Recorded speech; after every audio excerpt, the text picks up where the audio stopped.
European Union leaders led by Germany and France have agreed to work for closer economic cooperation amid market turmoil over towering debts in countries across the continent.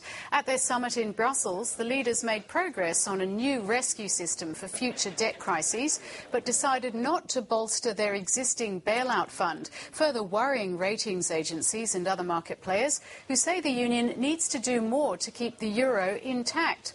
The Union is wrapping up a punishing year that has rocked the world's confidence in its ambitious experiment to share a currency.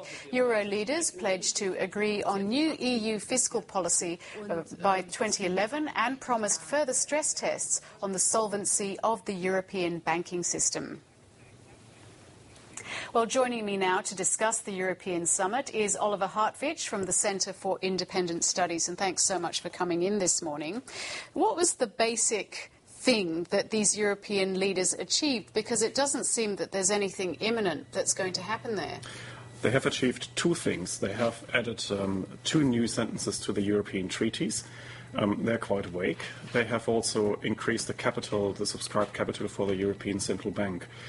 And that indicates that the European Central Bank probably believes that it will have to write down some of the debt, the state debt that it had to take on in the crisis.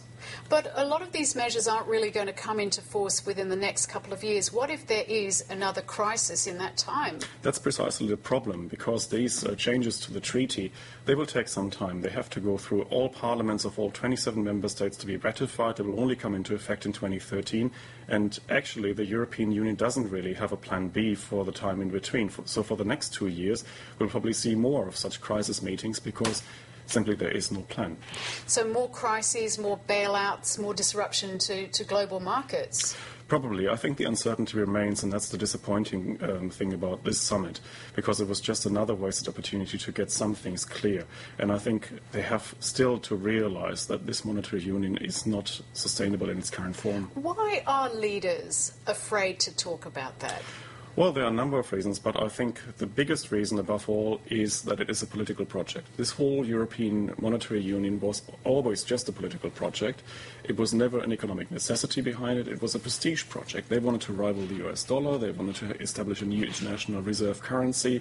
They wanted to further drive the process of European integration that started with the treaties of Rome in 1957. Which were a good idea. Absolutely, and they probably yielded some good results. You had the common market, you had freedom of movement, you had freedom of capital and goods movements across borders. That was all a wonderful thing, and you had all that established in the 1990s, and I think monetary union just took it that step too far. Is there a fear at the moment of discussing the future of the euro, given all the crises? Is there a sense in Europe that just simply by discussing whether we really should still have the euro or not could possibly lead to further instability?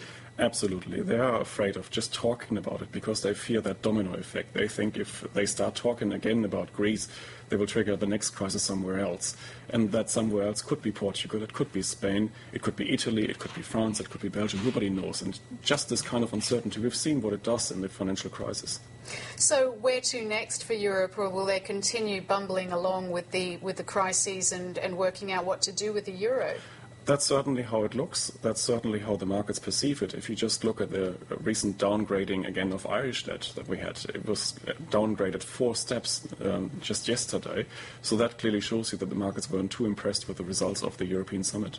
Okay, but you're not arguing for an end to the EU as a whole, just rethinking the currency? Certainly not. I think the EU as a whole was the right step to take after the Second World War. I think there was a good case for uniting European markets.